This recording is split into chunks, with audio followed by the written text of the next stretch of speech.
Let me give just one other analogy that I think is kind of interesting in terms of environment, but and not that I consider myself to be an expert on pimping per se, but when you really think about a pimp, their job essentially is to control their women, and what they do is they tend to use aggression, violence, and so forth to get what they want. And if their overall goal is to make a lot of money for themselves, then how exactly can I achieve the goal of increasing production in a way in which they understand this is essential and this is very much real? And so that tends to be a normal sort of environment that they've been into or that they've experienced. And so it's a little bit easier for them to create and manipulate and maintain that level of environment. I guess in theory, maybe there are like rewarding pimps. I have not ever heard of one before, but it's possible from a science perspective, and I feel like I'm kind of giving people ideas here, but it's possible that you can be a very much like rewarding pimp and still achieve the end goal or the behavior of production and money, and not actually have to use the aggression piece. No, you're absolutely right, actually. And I'm going to share a link to a really great This American Life podcast that they did. I think it was called Pimp Anthropology, something like that. I don't remember, but I'll put the link down below.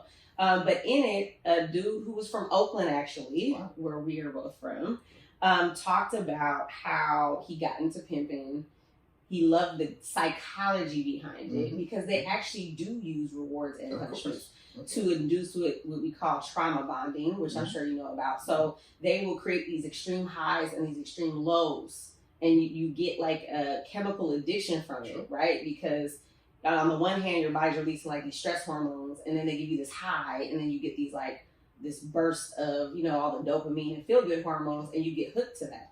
So he would talk about, for example, how, you know, they would issue corporal punishment. So, you know, trigger warning, they would beat a woman, and then shortly thereafter, like soothe her and comfort her and banish her up and like, you know, show her a lot of love and affection and buy her a new outfit and do these things. And usually it starts with that as well, right? So even draw that individual into the world, you have to tend to kind of make her feel loved and appreciated and valued. And people who tend to, not all, but women who tend to come from really rough backgrounds, they haven't experienced that before. So this is the first time, for example, that they've ever really felt loved and valued.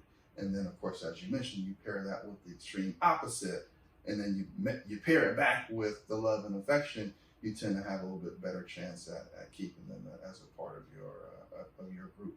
So I didn't necessarily even expect for us to talk about you that. Never know concept. where the news is going to take you. You know, and you're definitely educating me on something. So whatever link that you're going to provide, I'm going to make sure I click on that link. Yes, too, I have not heard about. Yeah, and it is, you know, and as unsavory as things like pimping are, it is, I think, valuable sometimes to understand the psychology behind it. Because while not all of us will find ourselves being preyed upon in that way, though unfortunately, like when I was young, they were trying to recruit us out of middle school. I was fortunate that I was strong-willed and kind of educated already on the game. So I was like, I know what you're trying to do. I'm good, right? Because to your point, starts with flattery.